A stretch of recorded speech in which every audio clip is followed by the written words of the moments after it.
Mafia Boss woke up to find female CEO in a shirt. What she did left him frozen. Dominic Salvatore opened his eyes to sunlight burning through his penthouse windows and a head that felt like it had been split with an axe. His couch. Why the hell was he sleeping on his own couch? Then he heard it. Movement in his kitchen. The soft clink of ceramic. The hiss of his espresso machine. Someone was in his house. Someone who shouldn't be there. Before we dive into this insane story, drop a comment telling us where you're watching from. Smash that subscribe button right now and hit that like button. Turn on all notifications because this story gets wild. Let's go. Dominic's hand moved instinctively under the couch cushion where he kept his Glock. His fingers wrapped around cold metal. Every muscle in his body coiled tight, ready to strike. He'd built his empire on paranoia and violence. Nobody got into his penthouse without permission. Nobody.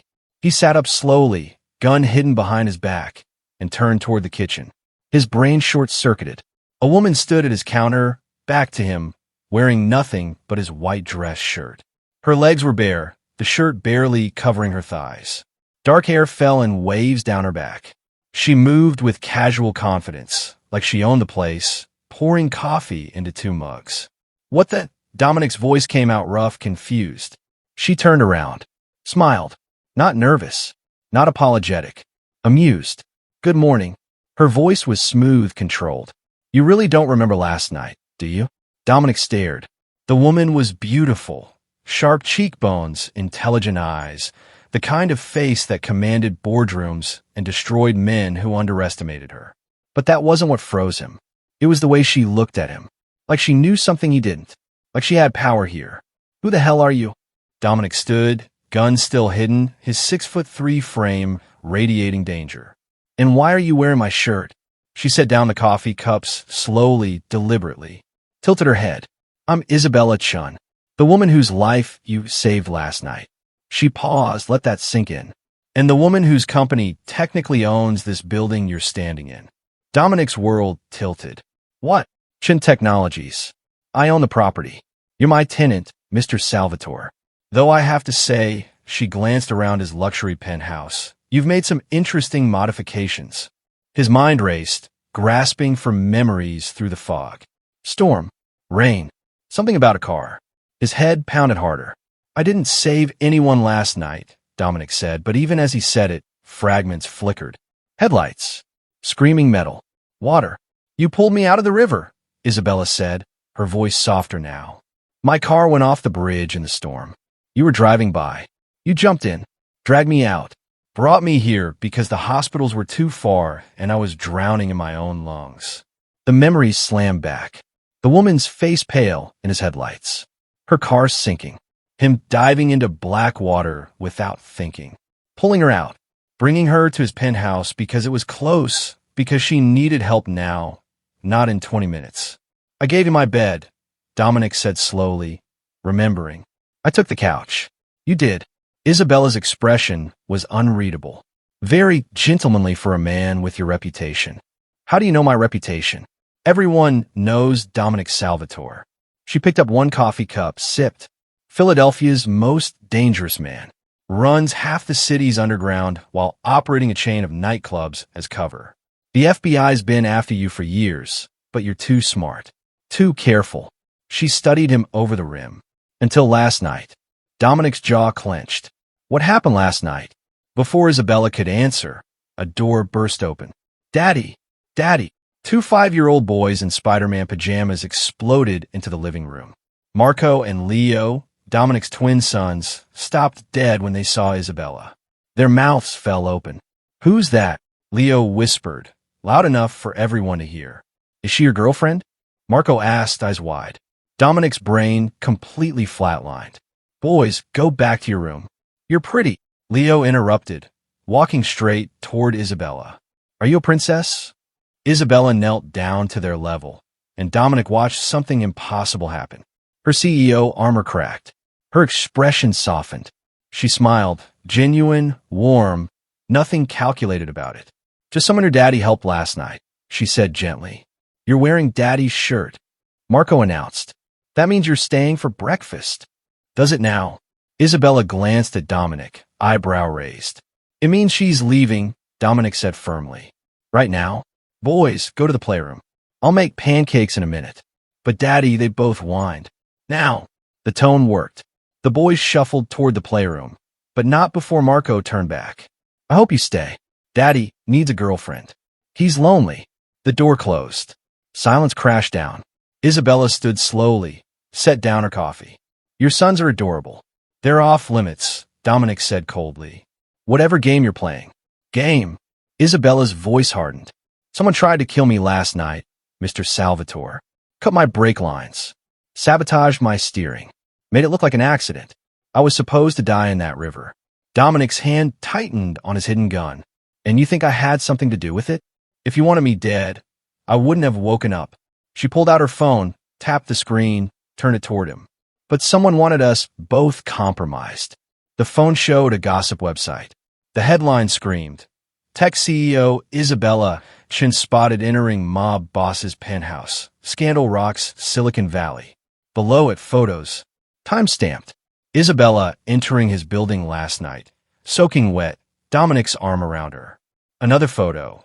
This morning, a telephoto shot through his window of Isabella in his kitchen wearing his shirt. Dominic's blood went cold. How did they get these? Because someone was watching. Waiting. They tried to kill me, but when you saved me, they pivoted. Made it a scandal instead. Isabella's jaw clenched. My board is calling emergency meetings. My investors are panicking. This could destroy my company. And my people will see this as weakness, Dominic said, mind racing. As compromise. Could start a war. They stared at each other. Two powerful people, suddenly vulnerable, suddenly trapped. Who benefits from destroying both of us? Isabella asked. Dominic thought through his enemies. Long list, but one name kept surfacing. Victor Kane. Isabella's face went white. Victor, my former business partner. I outmaneuvered him 5 years ago, took his company, built my empire on its bones. He's been trying to destroy me ever since. Same Victor Kane who tried to muscle into my territory last year? Dominic's voice was ice. Who I shut down publicly. We have the same enemy. Isabella's eyes met his, sharp and calculating. This wasn't an accident. He orchestrated everything. The crash, the rescue, the photos. He's playing us both. Footsteps in the hallway. Dominic's head of security, Sienna Torres, appeared in the doorway. She took one look at Isabella in Dominic's shirt and her hand moved toward her weapon. Boss, what the hell? Stand down, Dominic ordered. Sienna, meet Isabella Chen, CEO of Chen Technologies. Bella, meet Sienna Torres. My second in command. Sienna's eyes narrowed. The woman all over the news? The one whose car went into the river. That's me. Isabella didn't flinch under Sienna's scrutiny. Nice to meet you. Boss, this is bad, Sienna said. Your phone's been blowing up. Everyone wants to know who she is, why she's here, what this means. I know what it means, Dominic interrupted. It means someone's trying to start a war, using her as the match. So what do we do? Sienna asked. Isabella stepped forward. We give them exactly what they want, but on our terms. Dominic turned to her. What are you suggesting? They expect us to deny everything. Scramble. Distance ourselves. Isabella's smile was sharp as a blade. What if we don't? What if we confirm it? Make it real. You want to fake a relationship with a mafia boss? Sienna's voice dripped disbelief. I want to control the narrative, Isabella shot back. If Dominic and I are together publicly, Victor loses his leverage. The scandal becomes a love story. My board calms down. His people see strength, not weakness. She looked at Dominic. We use each other to survive this. Dominic studied her. This woman was dangerous. Not because she was weak, but because she was exactly as ruthless as he was. Just with better PR. You're insane, he said. I'm practical. Isabella crossed her arms. You have enemies. I have enemies. Right now, we're both exposed. Together, we're protected. The twins burst back in, ignoring orders. Daddy, we're hungry. Leo grabbed Isabella's hand. Will you stay for pancakes? Please. Marco joined in. Daddy makes terrible pancakes. They're always burnt. Isabella looked down at these sweet boys, then at Dominic, then at the impossible situation surrounding them. Something shifted in her expression. You know what? Pancakes sound perfect. Dominic watched her walk toward his kitchen with his sons, watched her smile at something Leo said, watched her become part of his world in the span of a morning. Sienna leaned close. Boss, this is a terrible idea. I know, Dominic said quietly. But she's right. We're stronger together. And when this fake relationship starts feeling real, Dominic didn't answer. Because as he watched Isabella Chen make pancakes in a shirt while his sons chatted excitedly around her, he realized something terrifying. Isabella Chen made pancakes like she'd been doing it in Dominic's kitchen her entire life. And that terrified him more than any gun pointed at his head. You gotta flip it now, Marco instructed, standing on a stool beside her. Before it burns. Like this. Isabella flipped the pancake perfectly, and both boys cheered. Leo tugged on her shirt, Dominic's shirt. Can you make mine shaped like a dinosaur? A dinosaur pancake? Isabella's eyes sparkled. I can try. Dominic leaned against the doorframe, arms crossed, watching this impossible scene.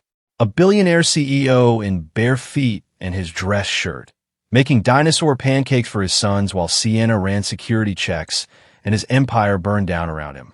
This was not how he planned his Sunday morning. His phone buzzed. Again, 17 missed calls, 43 texts. His underbosses wanted answers. His lawyers wanted statements. Everyone wanted to know who Isabella Chen was and why she'd spent the night in his penthouse.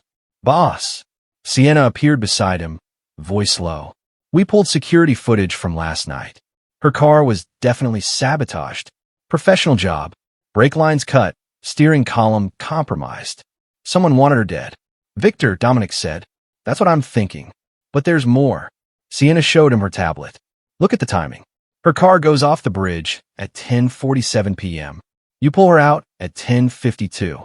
First photo of you two hits gossip sites at 11:15. Someone was watching, boss. Waiting with a camera. Dominic's jaw clenched. He planned this. All of it. Kill her. It looks like an accident. You save her. It becomes a scandal. Either way, Victor wins. Sienna glanced toward the kitchen where Isabella was serving pancakes to delighted twins. Question is, what are we going to do about it? Before Dominic could answer, his phone rang. Unknown number. He answered. Dominic Salvatore. The voice on the other end was smooth, amused. Saw the photos this morning. Quite the scandal. Dating a tech CEO? That's very modern of you. Victor. Dominic's voice went deadly quiet. You made a mistake. Did I? From where I'm standing, I just destroyed both of you with one move. Isabella's board is calling for her resignation. Your people think you've gone soft, and all it cost me was a set of brake lines and a photographer. Victor laughed.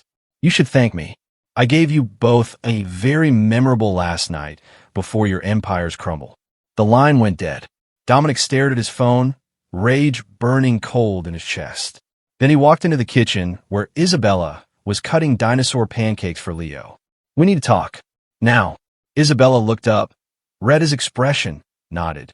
She turned to the twins. Boys, can you eat at the table for a minute? Daddy and I need to have a grown-up talk. Are you in trouble? Marco asked, concerned. No, baby. Just business. Isabella's smile was gentle. I'll be right back.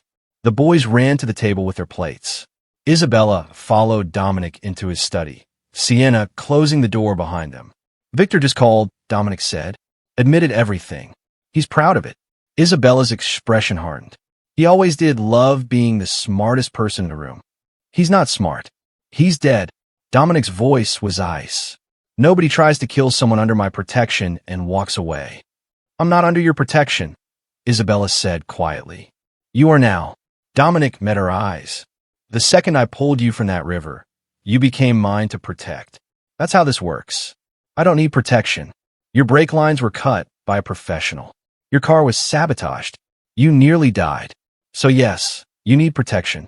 Dominic stepped closer. And whether you like it or not, we're in this together now. Victor made sure of that. Isabella held his gaze. Something crackled between them. Anger, attraction, mutual recognition of two predators circling.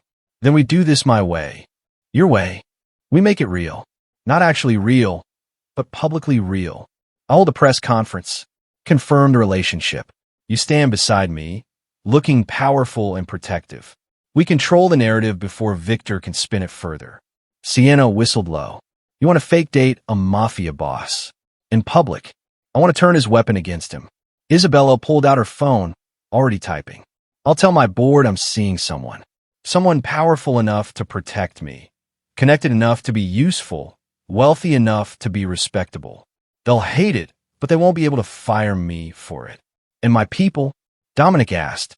Your people will see you with a legitimate billionaire. Someone who makes you look less like a criminal and more like a businessman. Someone who gives you access to corporate America. Isabella's smile was sharp. I'm not just a scandal, Dominic. I'm an asset. Dominic studied her. This woman understood power the way he did. Not through violence, but through leverage. Through turning weaknesses into strengths. How long, he asked. Until we destroy Victor and secure both our positions. Could be weeks. Could be months. Isabella met his eyes. Can you commit to that? Public appearances, coordinated stories, playing the devoted boyfriend. I can play any role necessary. Dominic's voice was low. Can you? Can you pretend to love a man like me? I pretended to love worse for business deals. But something flickered in Isabella's expression. Though I have conditions. Name them. Your sons don't get hurt by this. We protect them from any fallout. They don't become collateral damage in our war with Victor. Dominic's respect for her deepened. Agreed. What else? This is business. Nothing personal. Nothing real. Isabella's voice was firm, but her eyes said something different. When it's over, we walk away clean. Nothing real, Dominic repeated. Got it. They shook hands. Her skin was warm against his. The handshake lasted 3 seconds too long. Sienna cleared her throat. This is going to end badly. Probably, Isabella agreed. But we'll deal with that when we get there. Right now, we have a press conference to plan and a villain to destroy. I'll make the calls, Sienna said, heading for the door. Boss, you're really doing this? We're really doing this. Dominic looked at Isabella. Welcome to the family business, Miss Chen. Please, we're fake dating now. Isabella's smile was dangerous. Call me Bella. 3 hours later, Isabella stood in front of a wall of cameras in Dominic's penthouse, wearing one of his designer suits tailored to fit her, looking every inch the powerful CEO she was. Dominic stood beside her, hand resting possessively on the small of her back. To the world, they looked like a power couple. To each other, they looked like two people playing the most dangerous game of their lives. Yes, I'm seeing Dominic Salvatore, Isabella said calmly into the microphones. No, it's not a scandal. It's my personal life. And I don't apologize for who I choose to spend my time with. A reporter shouted. But Miss Chen, he's been investigated by the FBI multiple times. Mr. Salvatore runs a successful chain of legitimate businesses. He's been investigated. Never charged. Never convicted. Isabella's voice was steel. I trust him with my life. Literally. He saved it last night. Is it true your car was sabotaged? That's under investigation. But yes, someone tried to kill me. And Dominic pulled me from the river. She looked up at him, and for a moment, the fake melted into something real. I owe him everything. Dominic's hand tightened on her back. The gesture looked protective. It felt like a promise. Later, after the reporters left and the twins were in bed, Isabella found Dominic on his balcony, staring at the Philadelphia skyline. That was convincing, she said, joining him. It was supposed to be, but his voice was rough. Your sons asked if I was staying tonight. What did you tell them? That I'd think about it. Isabella turned to face him. Dominic, they're getting attached. Fast. When this ends. I know. He looked at her. But you were right earlier. We're in this now. All of us. Including them. I don't want to hurt them. Then don't. Dominic's eyes were intense. Stay. For as long as this takes. Be part of their lives. They need, he stopped. They need what? Someone like you. Someone warm. Someone who sees them as more than the mafia boss's kids. His voice cracked slightly. Their mother died the day they were born. They've never had that. And watching you with them today, Isabella's chest ached. Dominic, I'm not asking you to be their mother. I'm asking you to be present. While you're here, while we're doing this." He turned away. They deserve that much. Isabella stared at his back, at this dangerous man trying so hard to be a good father, and felt something crack inside her armor. "I'll stay," she said quietly. "Guest room. Separate space. But I'll stay." Dominic nodded. Didn't look at her. "Thank you." As Isabella headed inside, Sienna appeared from the shadows. "Boss, you're falling for her." "I'm not." "You are. And she's falling for you too. I saw the way she looked at you during that press conference." "It's fake, Sienna. All of it. Keep telling yourself that." Sienna headed for the door. "Just remember, when reality crashes in, those boys are going to get hurt. Make sure you're ready for that." Alone on the balcony, Dominic gripped the railing until his knuckles went white. Because Sienna was right. This was supposed to be business. Supposed to be fake. Supposed to be simple. But nothing about Isabella Chen was simple. And the way his sons had looked at her, the way he had looked at her, told him everything he needed to know. This fake relationship was already becoming the realest thing in his life. 3 weeks. That's how long Isabella Chen had been living in Dominic Salvatore's penthouse. 3 weeks of playing house with a mafia boss and his twin sons. 3 weeks of pretending this was all business. 3 weeks of forgetting it was supposed to be fake. Bella, watch this." Marco hung upside down from the couch, grinning. "I'm a bat. Very impressive bat," Isabella said, looking up from her laptop where she was reviewing quarterly reports. She'd converted Dominic's dining room into her temporary office. 7 monitors, 3 phones, running a billion-dollar company from enemy territory that was starting to feel like home. Leo ran over, tugging her sleeve. "Can you read us the dragon story tonight? Daddy does all the voices wrong." "I do the voices perfectly," Dominic said, walking in from his own office. He'd just finished a conference call with his underbosses, all of whom were surprisingly calm about the relationship. Turned out having a legitimate CEO girlfriend made certain business dealings much smoother. "You make the dragon sound like an angry grandpa," Marco informed him seriously. "The dragon is an angry grandpa. He's 300 years old." Isabella laughed, genuinely laughed, and Dominic felt that dangerous warmth spread through his chest again. The same warmth he'd been fighting for 3 weeks. The same warmth that was going to destroy him. "I'll read it," Isabella promised. "After dinner." Speaking of which, she checked her watch. "Sienna's bringing takeout in 20 minutes. Chinese okay?" "You remembered." Leo bounced excitedly. "Friday is Chinese food day." Of course she remembered. Isabella remembered everything about his sons. Their favorite foods, their bedtime routines, which twin was afraid of thunderstorms, and which one loved them. She'd slipped into their lives like she'd always been there. And that was the problem. Dominic's phone buzzed. Text from Sienna. "Victor's making moves." Security picked up chatter. "He's planning something. Soon." He texted back. "Keep eyes on everything. Double the detail on the boys." Isabella caught his expression. "What's wrong?" "Nothing the boys need to hear." He nodded toward his office. Isabella stood, ruffled Leo's hair. "Be right back, guys. Don't destroy anything while I'm gone." "No promises," Marco called out. In Dominic's office, door closed. Isabella's CEO mask snapped back into place. "Victor, making noise. My people are hearing things. He's planning something." Dominic pulled up security footage on his computer. "He's been quiet for 3 weeks. That's not like him. He's waiting for us to get comfortable, to drop our guard." Isabella crossed her arms. "The press conference worked. My board backed off. Your people accepted me. We look like a real couple to the outside world." "We look convincing," Dominic agreed. "Maybe too convincing." Isabella met his eyes. "Dominic, we need to talk about." A crash from the living room. Both of them ran. Marco stood frozen, a shattered lamp at his feet. I'm sorry. I was trying to catch Leo, and It's okay, baby." Isabella was there first, checking him for cuts. "Are you hurt?" "No, but Daddy's lamp is just a lamp." Dominic knelt beside them. "You're more important than any lamp. You know that." Marco's eyes filled with tears. "But it was Mommy's lamp. The one from Italy." The room went silent. Dominic's jaw clenched.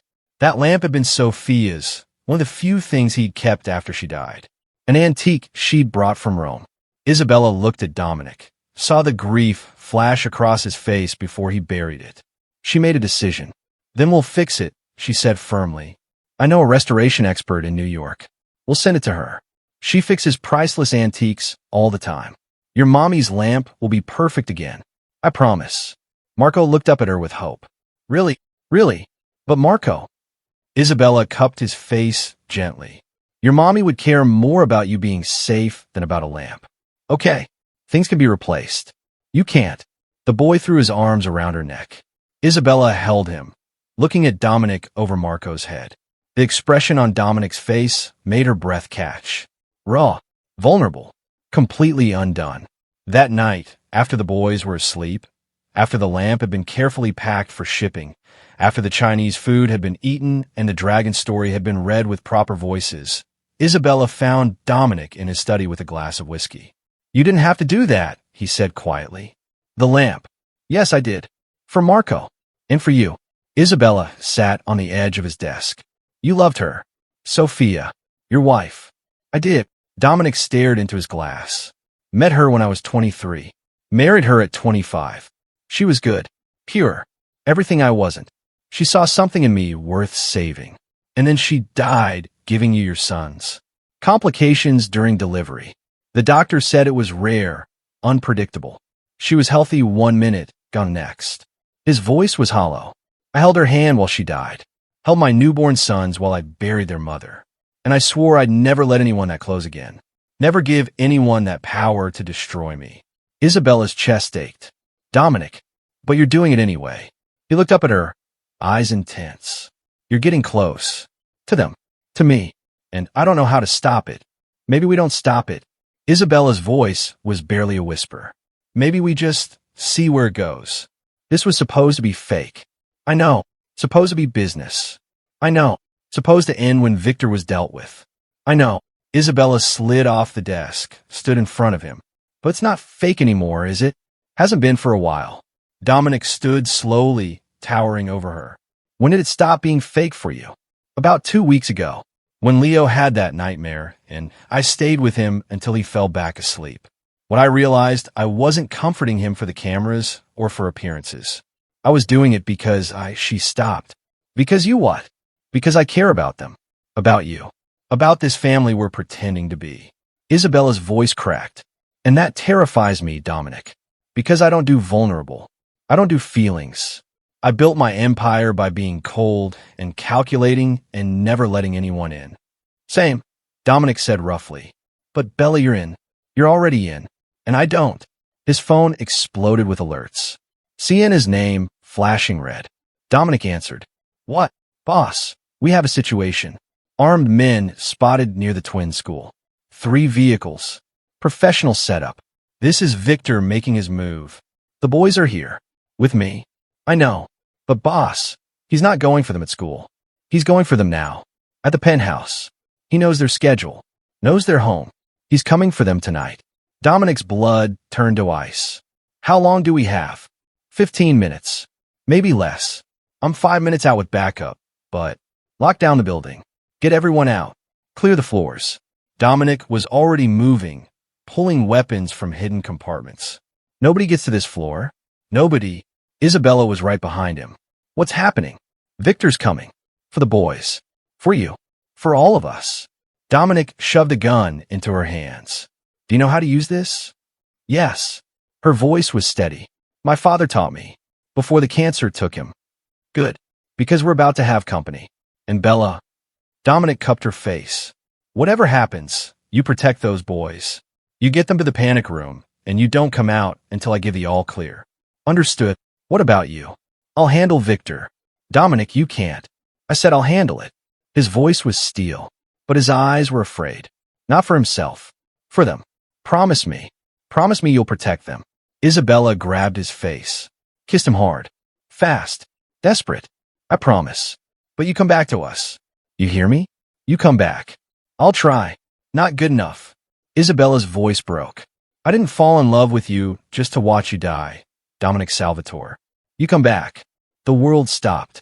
You love me. Apparently I'm an idiot. Tears streamed down her face. Now go. Keep us safe. Do what you do.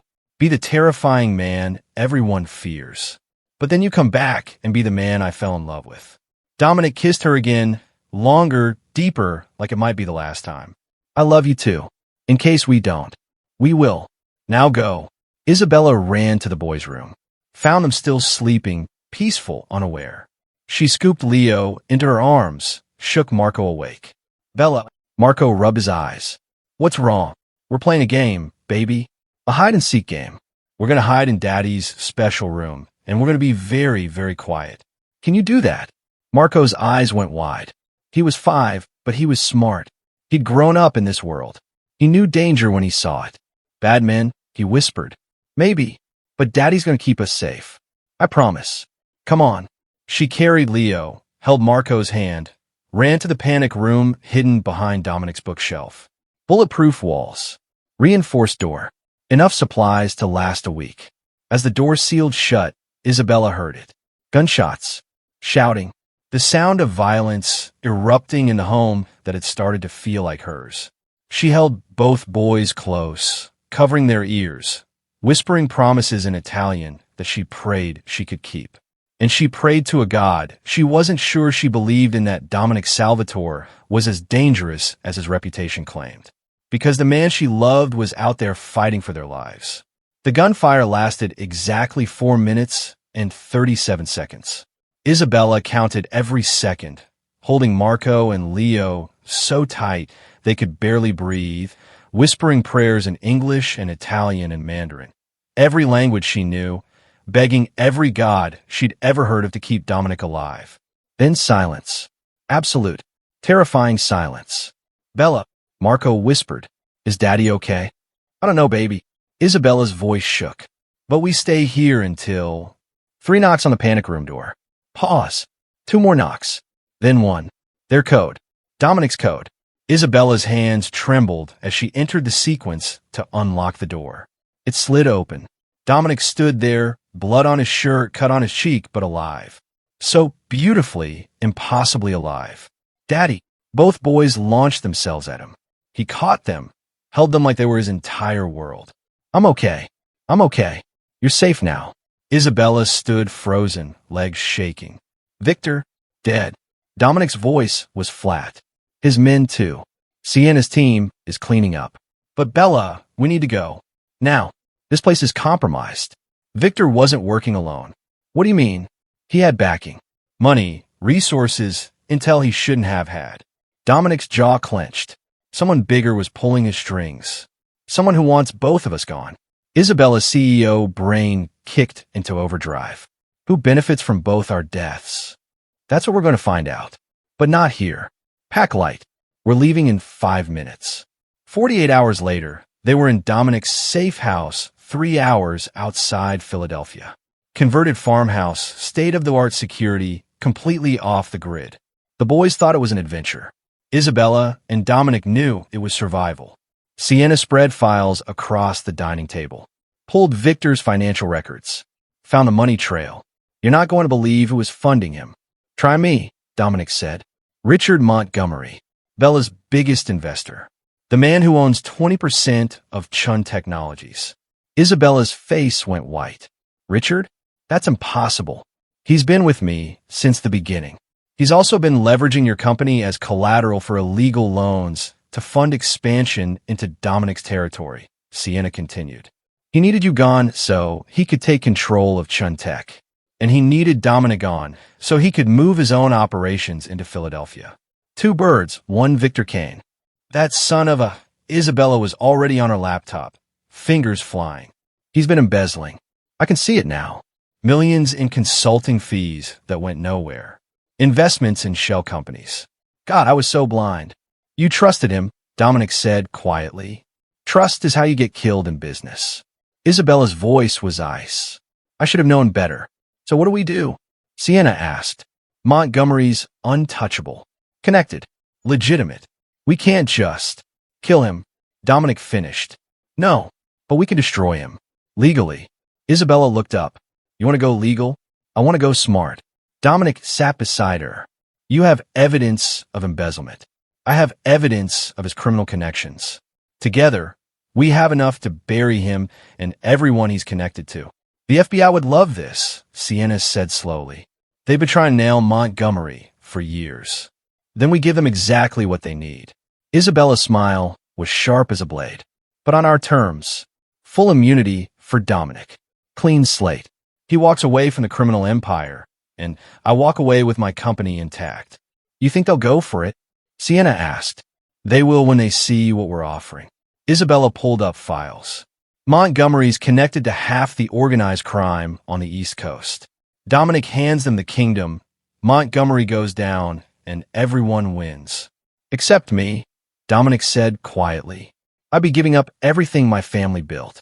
You'd be giving up a life that almost got your sons killed, Isabella countered. That almost got you killed. Is that really what you want for Marco and Leo? Growing up in this world, Dominic looked toward the bedroom where his sons slept. Safe. For now. But for how long? What would I even do? He asked. I've been running criminal operations since I was 21. It's all I know. So learn something new. Isabella took his hand. Your nightclubs? They're actually profitable. Legitimate. You could expand that. Build something real. Something your sons could be proud of. You make it sound easy. It won't be. It'll be the hardest thing you've ever done. Walking away from power, from control, from everything you've built. Isabella squeezed his hand. But Dominic, I'll be with you. Every step. If you want me. He stared at her. This stopped being fake for you. This stopped being fake the night I fell asleep reading dragon stories to your sons. The night I realized I wasn't playing house. I was home. Her voice cracked. I love you. I love them. And I want this to be real. Not a performance. Not a strategic alliance. Real. Dominic pulled her close, buried his face in her hair. I don't deserve you. Probably not. But you're stuck with me anyway. Isabella pulled back. So what do you say? Ready to burn it all down and build something better? With you. Dominic's smile was real. Genuine. The smile of a man who'd found something worth more than power. Always. 6 months later, Isabella stood in federal court watching Richard Montgomery get sentenced to 25 years for racketeering, embezzlement, and conspiracy to commit murder. Dominic sat beside her, holding her hand, completely legitimate for the first time in his adult life. The FBI had gotten their case. Montgomery's entire network had crumbled, and Dominic Salvatore had walked away with full immunity and a clean slate. But the real victory was waiting at home. Bella, look what we made. Marco ran up, waving a crayon drawing. It's our family, for stick figures. 2 small ones labeled Marco and Leo. One tall one labeled Daddy, and one with long hair labeled Mommy Bella. Isabella's eyes filled with tears. It's perfect, baby. Are you really going to be our mommy? Leo asked quietly. For real this time? Isabella looked at Dominic. He smiled, pulled a small velvet box from his pocket. That depends, Dominic said, dropping to one knee right there in the courthouse hallway. Isabella Chen, will you marry me? For real this time. No fake relationship.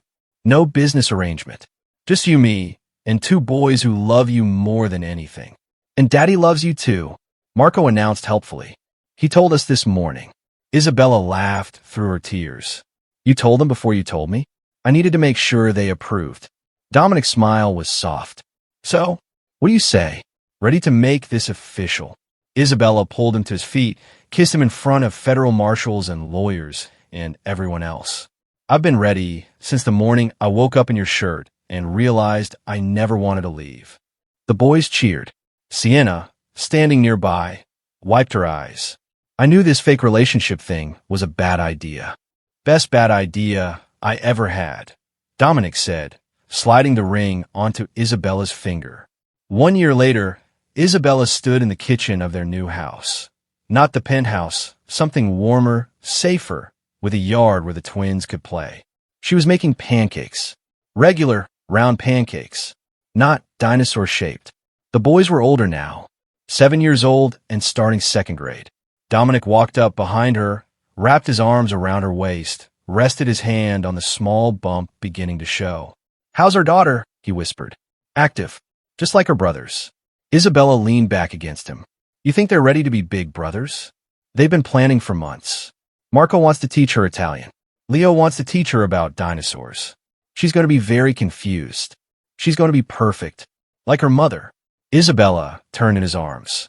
A year ago, if someone told me I'd be married, to a former mafia boss, stepmother to twins, pregnant, and running my company from her home office, I would have laughed. And now I can't imagine anything else. She kissed him softly. You saved my life that night, in more ways than one. You saved mine too. Dominic rested his forehead against hers. I was drowning before you, going through motions, existing but not living. You brought me back. Daddy, Bella, pancakes are burning. Marco yelled from the dining room. They laughed. Dominic grabbed the spatula, flipped the slightly charred pancakes. Still can't cook, Isabella teased. That's what I have you for. As they served breakfast to their boys, not just his anymore, Isabella looked around at this impossible life she'd built. From a car crash, to a fake relationship, to real love, to a family. What are you thinking? Dominic asked. That I woke up in your shirt one morning and my whole life changed. Regret it? Not even a little bit. Isabella squeezed his hand. Best accident that ever happened to me. Later that night, after the boys were asleep and they were curled up on the couch, Isabella's phone buzzed. Email from her board. Subject, Q4 earnings record-breaking. We did it, she said softly. Company stronger than ever. Stock price highest it's ever been. All without Montgomery. Told you that you didn't need him. I needed you, though. She looked at her husband, because that's what he was now, legally and completely. Turns out the mafia boss was exactly what this CEO needed. And the CEO was exactly what this mafia boss needed to become someone better. They kissed, slow and deep, the kind of kiss that promised forever. Outside, Philadelphia glittered in the darkness. The city where a car crash had brought two impossible people together. Where fake had become real. Where a mafia boss and a CEO had found something worth more than power or money or empires. They'd found family, found love, found home. If this story destroyed you, smash that subscribe button right now. Drop a comment telling us your favorite moment. Was it the panic room scene? The proposal? The pancakes? Tag someone who needs to read this story about choosing love over power. Share this with anyone who believes in second chances and found families.